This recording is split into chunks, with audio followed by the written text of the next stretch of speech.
দেখো, এই ফ্রি ফায়ারটা সামান্য একটা গেম হলো, এটা যে অনেক মানুষের জীবন পরিবর্তন করে দিয়েছে, আবার অনেক মানুষের জীবন যে ধ্বংস করে দিয়েছে, এটা আমাদের সকলেরই জানা।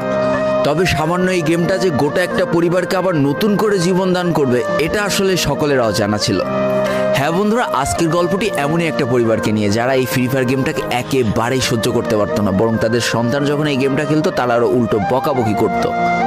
আর ভাগ্যের কি অপূর্ব লীলা খেলা, তখন সেই গেমটা আজকে গোটা পরিবারটাকে বাঁচিয়ে রেখেছে। আর এখন তার বাবা মাও উৎসাহ দেয় তাদের সন্তানকে যে ফ্রি ফায়ার খেলো। এজন্যই চলো জেনে আসি আসলে কি এমন ঘটেছিল ওই পরিবারটার সাথে। তো বেশি ব্যাকপ্যাক না করে ছোট্ট একটা ইন্ট্রো দিয়ে আজকের ভিডিও শুরু করা যায়। তো আজকের গল্পটা শুরু হতে চলেছে ছোট্ট একটা গ্রামের ছোট্ট একটা পরিবারকে নিয়ে।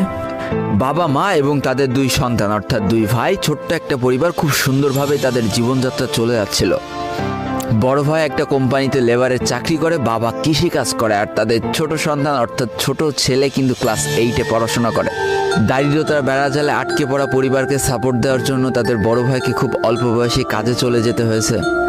এই জন্য বড় ভাইয়ের পড়াশোনাটা ঠিকমতো হয়ে ওঠেনি। তবে বাবা মার একটাই স্বপ্ন ছিল যে তাদের ছোট সন্তান অর্থাৎ ছোট ছেলে যাতে উচ্চশিক্ষায় শিক্ষিত হয়।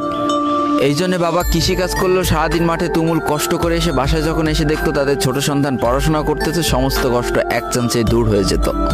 আর তাদের ছোট সন্তান পরিবারের অভাব দেখতে দেখতে বড় হচ্ছে, তো তাই সে একটা সময় ঠিক করেই ফেলে যে তাকে অনেক বড় হতে হবে, লেখাপড়া করে অনেক বড় মানুষের মতো মানুষ হতে হবে। আর ঠিক এমনটাই হতে থাকে। তাদের ছোট ছেলে খুব ভালো রেজাল্টও করতে থাকে, প্রত্যেক ক্লাসে টপ হতেও থাকে। তবে তার একটা বদ অভ্যাস ছিল, সেটা হচ্ছে ফ্রি ফায়ার গেম খেলা। করোনা চলার সময় যখন তার স্কুল বন্ধ হয়ে যায়, তখন তার বাবা এবং বড় ভাইয়ের জমানো কিছু টাকা দিয়ে তাকে একটা ফোন কিনে দেওয়া হয় অনলাইনে ক্লাস করার জন্য। তার ফোনটা ছিল 3 GB র্যামের একটা ফোন। তবে এইখান থেকেই তার ফ্রি ফায়ার গেমের সাথে পরিচয় হওয়া। সারাদিন পড়াশোনার ফাঁকে সময় পেলেই সে ফ্রি ফায়ার গেম নিয়ে বসে পড়তো। আগে যেমন বাইরে খেলাধুলা করতো, এখন সে আর বাইরে খেলাধুলা করে না, ঘরে বসে সারাদিন ফোন টিপে আর ফোনে গেম খেলে। এদিকে তার বাবা মা যখন ফ্রি ফায়ার গেম খেলা দেখতো তখন প্রচণ্ড পরিমাণ রেগে যেত, এমনকি মারধর পর্যন্ত করতো যে তুই এই গেম খেলা বাদ দিয়ে দে। তবে তাদের ছোট ছেলে যতই বাবা মার বাধ্য সন্তান হোক না কেন, ফ্রি ফায়ার গেমটা ছাড়তে সে একেবারেই নারাজ। প্রথম দিকে পড়াশোনার ফাঁকে ফাঁকে গেম খেললো, যখন তার বাবা মা তাকে বকা শুরু করে তখন সে রাতের অন্ধকারে গেম খেলা শুরু করে। তবে বন্ধুরা বলে রাখা ভালো, সে কিন্তু তার পড়াশোনা একেবারেই ঠিক রেখেছিল, অর্থাৎ গেমের কোনো কালো ছায়া পড়াশোনার উপরে কোনোদিনই সে পড়তে দেয়নি, যার কারণে তার রেজাল্টও মোটামুটি ভালোই হতো। এতদিন পর্যন্ত পরিবারের সবকিছু ঠিকঠাকই ছিল, এবার আস্তে আস্তে পরিবারটা একটু একটু করে ভাঙতে শুরু করবে।